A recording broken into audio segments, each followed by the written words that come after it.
आज की चर्चा में आपका स्वागत है। जो आज तक नहीं देखा अब वो भी देखने को मिलेगा। अभी तक ये बात की जाती थी कि डब्बा जो है वो बचपन का व्यवहार करती है और जानबूझकर बच्ची बनती है, और इसीलिए जो है वो वॉइस भी अपनी जो है बेबी वॉइस में बोलती है सब चीज़ें। लेकिन अब वो बड़ी हो गई है। अब बड़ी कैसे हो गई है, देखिए अब हम आपको बताते हैं वो कैसे बड़ी हो गई है। फ़नी अपने स्टाइल में कहते हैं कि ले आई बेटू बैग। अब देखिए वो बेटू कहाँ रही, अब तो वो बड़ी हो गई है। अब बड़ी कैसे हो गई है, अब आगे के डायलॉग सुनिए। अल्लाह हाफिज़, जा रही हूँ घर छोड़ के। अब फ़नी के डायलॉग। क्यों क्यों, आ जाओ ना। सुनो सुनो सुनो सुनो, मेरी घर की मालकिन इधर तो आइए। तो फिर जो आज तक आपने नहीं देखा वो आप अब आप देख लीजिए। ये है एक कॉमन घर की स्टोरी, जिसमें कि पूरी तरीके से हुक्म चलाया जाता है और ये कहा जाता है कि भाई अगर आप या तो ये वाली बात मान लीजिए या फिर मैं घर छोड़ के जा रही हूँ। तो फिर ये आपने देख ही लिया। अब आपने तो ये कौन कर सकता है, कोई बच्चे तो करते ही नहीं है, ये तो बड़े बड़े कर सकते हैं भैया, जिनके ज़्यादा दिमाग हो, जिनको ये करना हो कि दूसरे को मेरी उंगली पे नाचना चाहिए, मेरी बात माननी चाहिए और जो भी कुछ हो वो मेरे अनुसार कहना चाहिए। तो 2 मिनट में उसने जो है उससे कहलवा दिया कि भैया तुम मेरी मालकिन और तुम घर आ जाओ, तुम ऐसा मत करो। चलिए अब इनका पक्ष भी सुन लीजिए, दूसरा भी पक्ष सुन लीजिए। अब उनका कहना ये है कि तुमको मना किया था कि कल घर से बाहर नहीं निकलोगे। भैया क्यों नहीं निकलेंगे, आप किससे बात कर रही हो? हस्बैंड से बात कर रही हो, और हस्बैंड भी वो जो कि मुंबई से अपने घर आया है। अब घर आया है तो उसको बहुत सारे काम वहाँ पर आके करने चाहिए, जो उसके पेंडिंग काम हो या उसके मदर फादर के लिए चाहिए। आप उससे ये कह रही हो कि वो घर से बाहर नहीं जाएगा। अच्छा, दूसरी तरफ क्या रहा है कि आप तो वहाँ से आए हो पिकनिक मनाने के लिए, तो ज़रूरत तो आपकी थी कि आप घर पे टिक कर आप ये देखो घर में क्या क्या ज़रूरतें हैं और क्या प्रॉब्लम्स चल रही हैं, उनका सॉल्यूशंस क्या हो सकता है, और किस तरह से आप जो अपने बीमार अम्मी अब्बा हैं यानी कि सास ससुर हैं उनके लिए आप क्या कर सकते हो। लेकिन आप क्या कर रहे हो, आप तो घर में बैठ ही नहीं रहे हो। आपका एक पैर मार्केट में, फिर दूसरा पैर खाला के यहाँ, तीसरा पैर बुआ के यहाँ, चौथा पैर नानी के यहाँ। तो ये वो इंसिडेंट है जो बार बार इन दोनों के बीच में होता रहता है कि यानी कि तुम घर से बाहर नहीं जाओगे, तो अपने फ्रेंड्स वगैरह को इतना टाइम नहीं दोगे, रात को ज़्यादा देर तक वो बाहर नहीं रहोगे। ये सारी चीज़ें ये आती रहती हैं और वो बार बार अपने व्लॉग्स में थोड़ा दिखा देती है। अब उसके बाद में इसका ड्रामे का अंत भी तो होना है ना। तो वो जो ड्रामा खेला गया है वो अंत ऐसे हुआ कि वो क्लियर कट वो बोल देता है कि फिर तुमने भी तो कहा था कि तुम जो खाला के घर नहीं जाओगी। और वो फटाफट जो है नीचे आ जाती है कि भाई हाँ ठीक है, ये बैग है, मैं तो इसमें सामान निकाल रही थी। ये एक बात है। अब दूसरी बात और कहती है वो कि जो इनकी हाउस हेल्प हैं वो भी कह रही है भाभी घर छोड़ के मत जाओ ना। तो ऐसा क्यों कह रही है वो? क्या हाउस हेल्प के साथ में भी इनके ऐसे रिश्ते हैं जो कि हस्बैंड के साथ में हैं कि जो हंसी मजाक थोड़ा बहुत चल जाता है, एक दूसरे के साथ में चल बातें हो जाती हैं? क्या हाउस हेल्प के साथ में ऐसे ही रिश्ते हैं? हाउस हेल्प को क्यों करके ये इसने ये कहा कि मैं घर छोड़ के जा रही हूँ?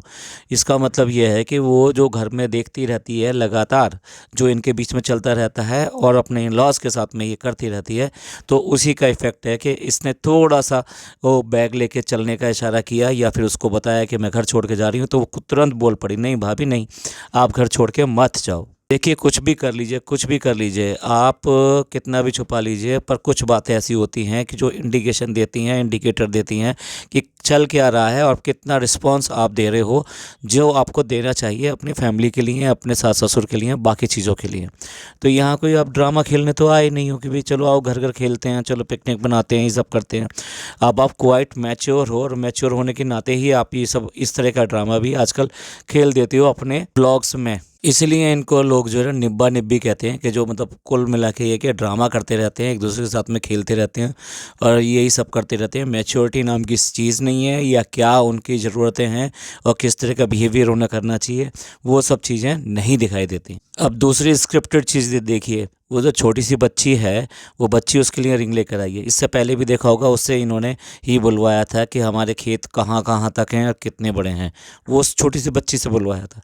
आज फिर दोबारा से बुलवाया जा रहा है कि वो रिंग लेकर आई है, और वो इतनी समझदार है कि उसको ये पता है कि भाई वो हमें अच्छी लगती है, इसलिए हम उसके लिए रिंग लेकर आए हैं। रिंग की साइज़ लेकर आए हैं, वही साइज़ का लेकर आए हैं जो कि उसका एग्जैक्टली उंगली का साइज़ है, और छोटी सी बच्ची से वो रिंग लेके बड़ा खुश हो रही है।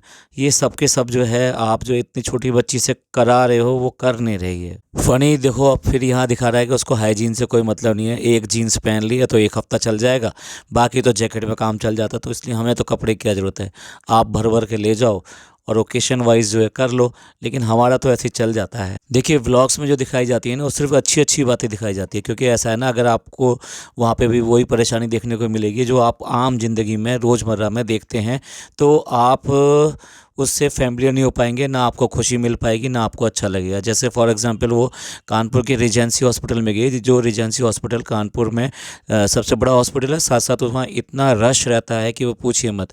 और फिर जब आपको ओपीडी वगैरह में चेकअप कराना हो तो वहाँ हाल ये होता है कि इस हॉल में पैर रखने को जगह नहीं होती। यही वजह है कि वहाँ पर जो वो सीढ़ियाँ हैं, वो सीढ़ियाँ चढ़ के ही वहाँ पर डॉक्टर को दिखाने के लिए गई, तो वहाँ पर आपको कितना वेट करना पड़ा ये आपने, या कितना टाइम लगता है, या किस माहौल में वहाँ पर, मतलब जैसे सरकारी अस्पताल होता है ना, उसके तरीके से इतना रश रहता है। तो ये सब चीज़ें आप वहाँ पे दिखाओगे नहीं कि हमें ऐसा लगा वैसा लगा, बस सिर्फ यही दिखाओगे कि भाई हम यहाँ आए थे और यहाँ चेकअप कराने आए थे। और जबकि वो 8:30 बजे वो अपने घर से चले हैं और 3 बजे वो डॉक्टर को दिखा रहे हैं, जबकि मौधा से वो कानपुर पहुँचने में बहुत ज़्यादा वक्त नहीं लगेगा। और उसके बाद में फिर वहाँ पे जो वेटिंग पीरियड है और जो ये है, ये सब चीज़ें कहाँ दिखाते हैं। तो कुल मिला के ये है कि व्लॉग में वही चीज़ दिखानी है।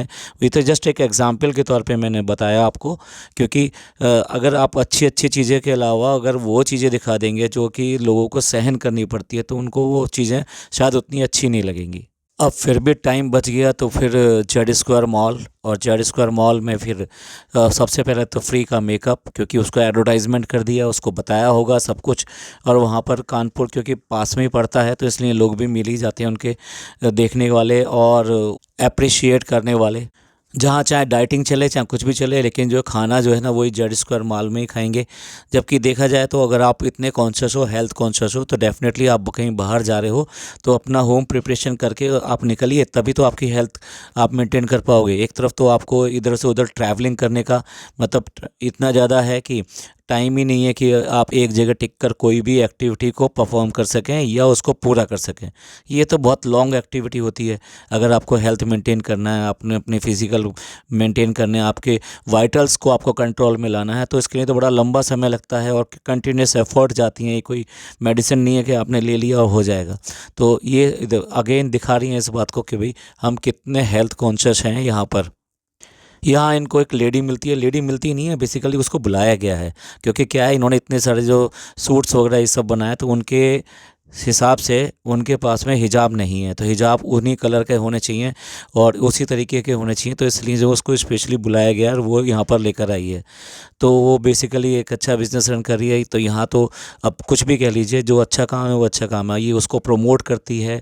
वो हैंडीकैप्ड है और अपना जो है पूरी की पूरी अपनी पावर लगा के, अपने दिमाग लगा के वो अपना बिज़नेस चलाने की कोशिश कर रही है। ये एक एग्जाम्पल वाली चीज़ है और इसको प्रमोट करते हैं, तो हम तो यही कहेंगे ये एक अच्छा काम है जो कि वो कर रही हैं, कि अगर उसको प्रमोट करती हैं। वो बात दूसरी कि वो उनके लिए जो भी कुछ लेकर आती है, तो ये बेसिकली इस तरह से होना चाहिए कि भाई अगर तुम मेरे लिए कुछ लेकर आओगे तो मैं उसका पे करूँगी, अगर आगे से तुम इस तरह से लेके आओगी तो मैं लूँगी नहीं। तो ये बेसिकली देखो, ये जेस्चर होता है कि बेसिकली कैसे करके हम उनको प्रमोट भी कर रहे हैं, लेकिन उनको हेल्प कर रहे हैं। उनको किसी तरीके से ऐसा नहीं है कि भाई हम उनका कुछ फ़ायदा उठाना चाह रहे हैं। हालांकि ये छोटी छोटी चीज़ें, बट ये आपकी काफ़ी हद तक मैच्योरिटी को दिखाता है और इसको दिखाता है कि आपके अंदर से किस तरह के इंसान हैं। कानपुर रेलवे स्टेशन पर, जो कानपुर का जो सेंट्रल रेलवे स्टेशन है, जिस तरीके से जिस जगह से ये लोग वहाँ एंटर हुए थे, वो घंटाघर साइड पड़ती है। और वहाँ से अगर आपको स्टेशन में जाना है तो डेफिनेटली आपको वहाँ पर जो है एस्केलेटर और सीढ़ियाँ दोनों ही हैं। तो आप उन सबको, बूढ़े लोगों को भी किस से लेकर जा रहे हैं, क्योंकि आपको एस्केलेटर से डर लगता है, उनको इतनी ऊंची सीढ़ियाँ चढ़ा कर लेकर जा रही है, जबकि बराबर में ही एस्केलेटर है। एग्जैक्टली ठीक उसके बराबर में एस्केलेटर है, जो कि नीचे उतरने के लिए भी है, ऊपर चढ़ने के लिए भी है। तो आप इजीली वहाँ से जा सकते हो। लेकिन आप अपने बूढ़े जो हैं, आपके जो सास ससुर हैं, उनको भी अपनी वजह से ही वहाँ पर लेकर, सीढ़ियों से लेकर जा रहे हो। और ये तब की बात है जबकि उनकी तबीयत भी ठीक नहीं चल रही है इस टाइम। इन चीज़ों से दिखाई देता है कि आप एज ए मतलब अपने पेरेंट्स और अपने सास ससुर या इनकी कितना केयर करते हो, कितना प्रिवेंटिव रहते हो कि भी उनको किस किस चीज़ की ज़रूरत है। देखिए हम लोग इसीलिए तो होते हैं कि अपने जो पेरेंट्स हैं उनको कब कहाँ किस तरह की हेल्प चाहिए, वो हम उनके कहने से पहले उनके बारे में सोचें और उनके लिए करें। ये एक अच्छी चीज़ होती है जो ये करने से चूकती हैं, कहीं ना कहीं इतना दिमाग बाकी चीज़ों में लगाती हैं, लेकिन यहाँ नहीं लगाने की ज़रूरत नहीं है। ट्रेन में एक सीट खाली पड़ी है जिसमें कि जो आना था वो नहीं आया है। तो आप कहना क्या चाह रहे हो कि अल्लाह ने अच्छा किया, ऐसा आप बोल रहे हो। उसके बाद में कट लगाती हैं, आपको महसूस हुआ होगा। तो उसके बाद में कहती हैं अच्छी वजह से ही नहीं आए होंगे। मतलब ऐसे क्या हो सकता है? आदमी टिकट बुक कराता है अपनी सफ़र करने के लिए, ठीक है। अगर वो नहीं आ रहा है तो उसके साथ में डेफिनेटली कहीं ना कहीं कोई प्रॉब्लम होती है, या फिर उसका प्रोग्राम कुछ किसी वजह से पोस्टपोन होता है। तो ये जो पोस्टपोन होने वाली है, ये आपको कैसे पता कि वो पोस्टपोन करने वाला जो काम है वो अच्छा है या बुरा है?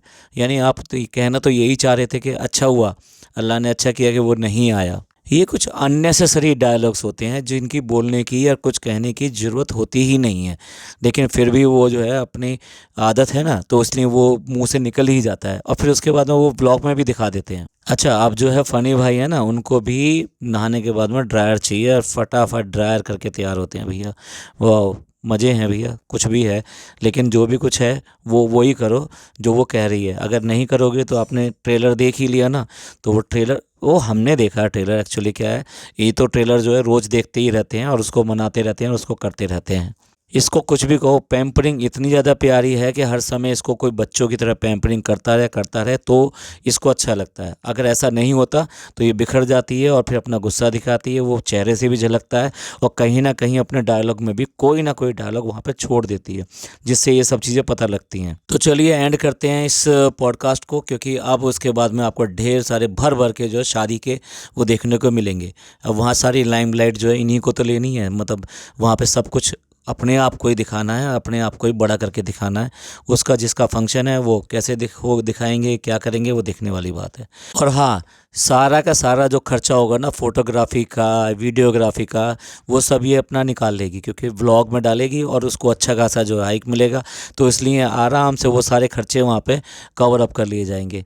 ये पॉडकास्ट आपको अच्छा लगा हो तो प्लीज़ लाइक कीजिए, सब्सक्राइब कीजिए और शेयर कीजिए। खुश रहिए, अपने लोगों का ख्याल रखिए। थैंक यू, धन्यवाद, शुक्रिया।